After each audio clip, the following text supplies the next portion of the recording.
Welcome to अंकिता's happiness. तर आज आपण बनवणार आहोत पातोळी।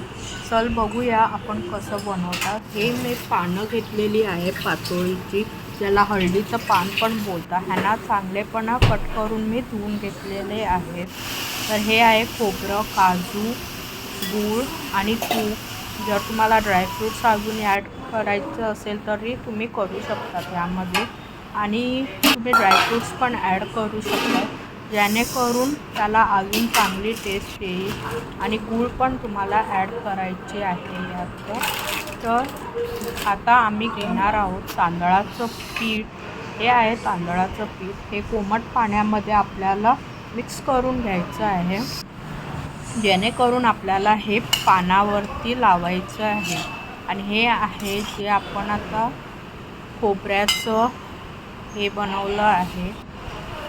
तर आता मी तूप लावून घेणार आहे ह्याला, आणि मग त्याच्यावरती आपण लावणार आहोत तांदळाचं पीठ।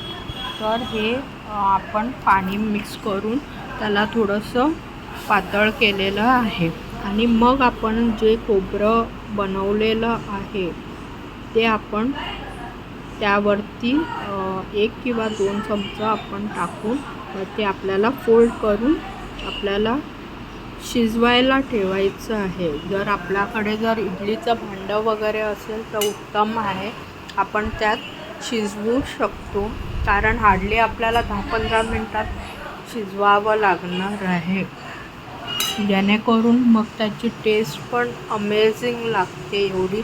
तर मी बोलते तुम्हाला, तुम्ही पण घरात ट्राय करून बघा। ही आमच्या पद्धतीने बनवलेली पातोळी आहे। बरेच लोकांचे वेगवेगळे पद्धती असतात, जेणेकरून त्या मिश्रणमध्ये साखरेचं पण मिश्रण बनवतात। तर आम्ही बनवलेलं आहे गुळाचं मिश्रण। तर असं काही आज आम्ही पातोळी बनवली आहे। तर तुम्ही पण घरी ट्राय करा आणि नक्की बघा, आणि नक्की कमेंट करा कसं झालं आहे आज पातोळी। लाईक सबस्क्राईब करा माझ्या चॅनलला।